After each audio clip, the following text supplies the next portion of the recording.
ఏమి నేను నరికితే తెల్లరి మాల అయిపడేది, మళ్ళీ నరికేదాన్ని. ఇప్పుడు ఎర్రని మాల అయిపడేది. ఇది ఏదో భగవంతుని కృపణ. ఇది ఏమి 2 మాలలు పడ్డాయి, 2 సార్లు నరికితే ఇప్పుడు నిలువు నరికేదాన్ని.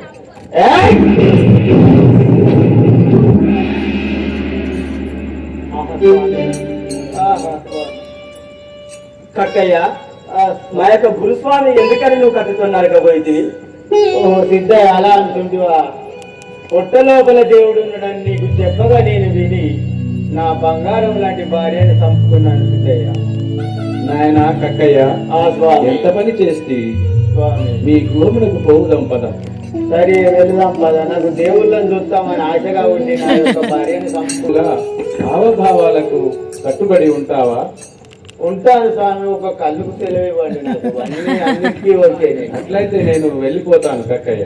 అయ్యో, నా బంగారం లాంటి భార్య, నా భార్య కోసం ఆయన కళ్ళు కూడా మానేస్తా స్వామి. నాకు భార్య కావాలి. అట్లయితే వస్తాను.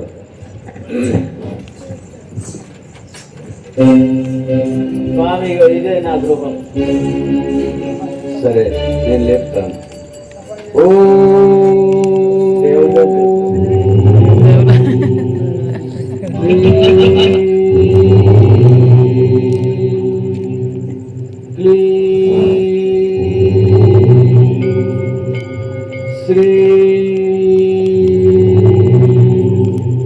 శ్రీ శివాయ వీర బ్రహ్మణే నమః.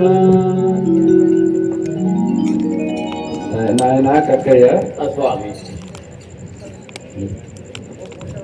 ఓ పోషవా, లేచి కూర్చోము.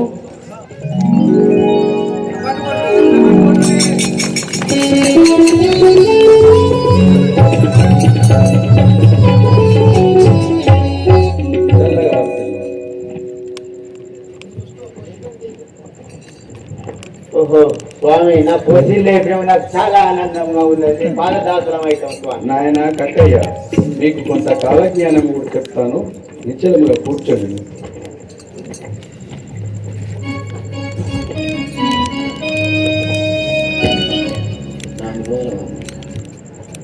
జై సద్గురు మహారాజుకి. పంచముడని నిన్ను కించ పరచిరని పాద పరకు